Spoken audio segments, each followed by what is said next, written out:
Alors, je suis Sébastien Racine, huissier de justice à Paris, et j'exerce la profession d'huissier de justice depuis environ 6 ans.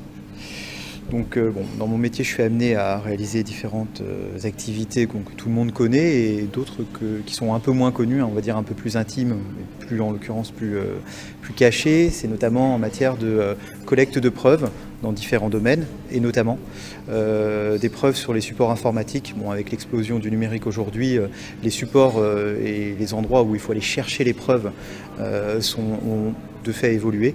Et donc effectivement le cyberconstat, comme on l'appelle aujourd'hui dans la profession de manière un peu crue, c'est une activité très importante de l'huissier de justice.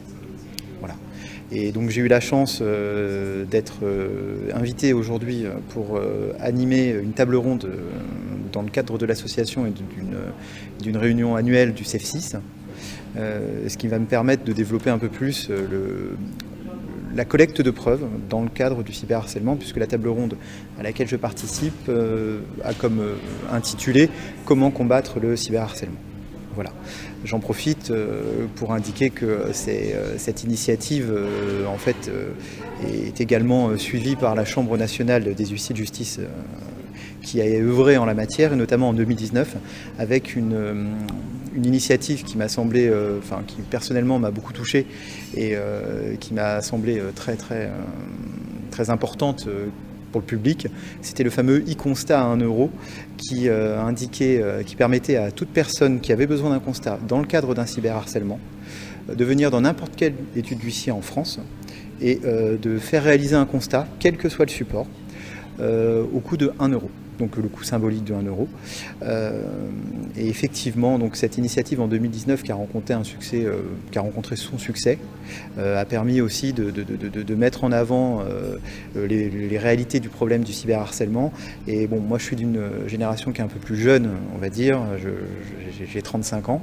Et effectivement, ayant grandi dans un espèce d'environnement numérique avec des créateurs de contenu, des youtubeurs, des streamers, mais aussi dans le cadre scolaire, avec des enfants qui ont de plus en plus des smartphones, etc., on s'est rendu compte que c'était un vrai problème et que c'était un sujet qu'il fallait prendre un peu à bras-le-corps. Et la première initiative qui a été faite par la Chambre, et je pense que c'est la bonne, c'est de permettre aux contribuables et aux justiciables et aux victimes de se rendre chez le juriste de terrain qu'est l'huissier de justice pour, de manière simple, sans rendez-vous, sans avoir à exposer trop avant les problèmes qu'elle a rencontrés, de pouvoir capter des preuves qui sont ensuite déterminantes pour la poursuite des personnes qui sont l'auteur des faits de harcèlement.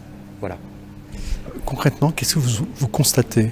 Alors, les constatations, elles sont assez diverses et variées. Les supports du harcèlement sont multiples, et en fin de compte ils vont suivre un peu les évolutions que vont connaître les réseaux sociaux ou les moyens de communication. Bon, il est évident que le smartphone, d'une manière générale, c'est le premier support entre les messages, les applications de messagerie instantanée, les réseaux sociaux, déjà d'une part. Ensuite, on a beaucoup les ordinateurs aussi, dans le cadre professionnel, parce que c'est vrai qu'on parle du cyberharcèlement et souvent on le rapporte au cyberharcèlement scolaire qui est dramatique, qui a encore eu une affaire très récente dramatique. Et effectivement, il y a aussi du cyberharcèlement beaucoup plus tard dans la vie des gens, au niveau du travail notamment.